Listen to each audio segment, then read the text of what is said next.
Baiklah, kita akan meresensi sebuah buku yang berjudul Rumah di Tengah Sawah, karangan Muhammad Subhan. Kemudian jumlah buku halamannya 157 halaman, 13 kali 19 cm. Kemudian cetakan pertama Januari 2016.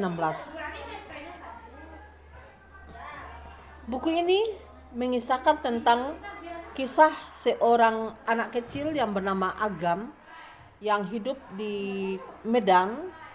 Anak ini serba kekurangan, keluarganya tidak berkecukupan. Kemudian Agam, tokoh dalam cerita ini, berusaha hidup, berusaha berjuang membantu orang tuanya dalam cerita ini. Kemudian Agam bagaimana dia mencari belut. Yang hebatnya lagi, bagaimana Agam berusaha membantu orang tuanya dengan membantu seorang penjual sate. Kemudian dia mendapat upah sekitar berapa rupiah.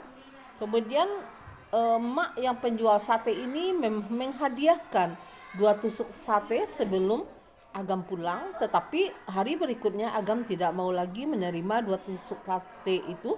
Tetapi Agam meminta kalau bisa sate yang 2 tusuk itu diganti dengan rupiah. Maksudnya biar upah Agam semakin membanyak. Jadi dia bisa membantu ayahnya yang kesulitan karena mengganti sesuatu yang harus diganti oleh orang tuanya. Jadi cerita Rumah di Tengah Sawah ini, si pembaca berpikir ada apa dengan Rumah di Tengah Sawah ini. Mula-mulanya kita membaca cerita ini, apakah rumah itu berada di tengah sawah, tidak mengalami sesuatu yang fatal sehingga bertanya-tanyalah si pembaca, kenapa itu dijadikan sebuah cerita oleh penulis. Rumah di tengah sawah, apakah yang akan terjadi pada rumah di tengah sawah tersebut? Jadi yang konflik sebenarnya dengan rumah di tengah sawah ini tidak dimunculkan oleh pengarang di awal-awal cerita, sehingga pembaca merasa bertanya-tanya apa sebenarnya yang dipermasalahkan oleh si pengarang dengan judulnya Rumah di Tengah Sawah. Nah, ujung-ujung cerita permasalahan sudah mulai mengerucut. Ternyata rumah di tengah sawah ini sebuah rumah berada dalam satu sengketa. Jadi ada pihak yang punya tanah menggugat rumah tersebut sehingga rumah yang berada di tengah sawah tersebut harus digusur. Nah, disitulah konfliknya.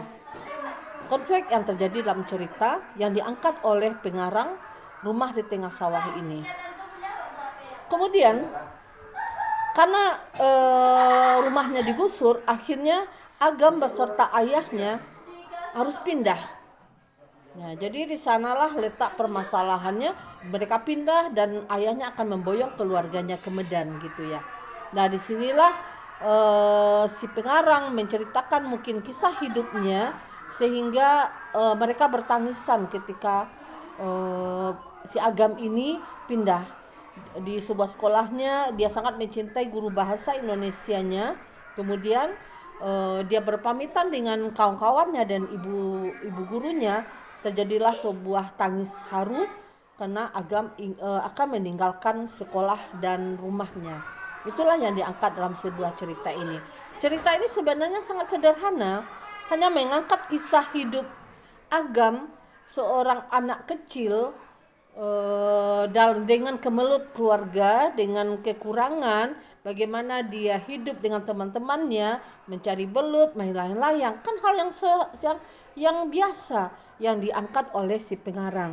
Tetapi pengarang mampu mengangkat sebuah cerita ini, mungkin kisah hidupnya semasa kecil, tetapi membuat cerita ini sangat enak untuk dibaca, kemudian sangat apik, dan pengarang bisa membuat konflik dan penyelesaian masalah yang membuat si pembaca terharu atau bisa juga membuat pembaca menangis.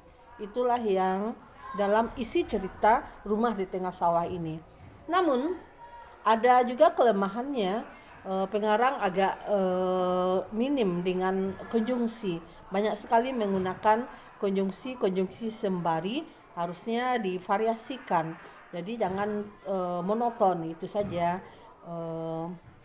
permasalahan kelemahan dari buku ini. Banyak hal yang istimewa dalam buku ini patut dibaca oleh generasi muda. Bagaimana seorang anak kecil berjuang, kadang-kadang kelaparan, tetapi dia berusaha membantu orang tuanya. Jadi ini cocok untuk dibaca oleh pelajar dan juga dibaca oleh guru-guru atau mewajibkan siswanya untuk memiliki atau membaca buku ini. Sekian saja. Terima kasih.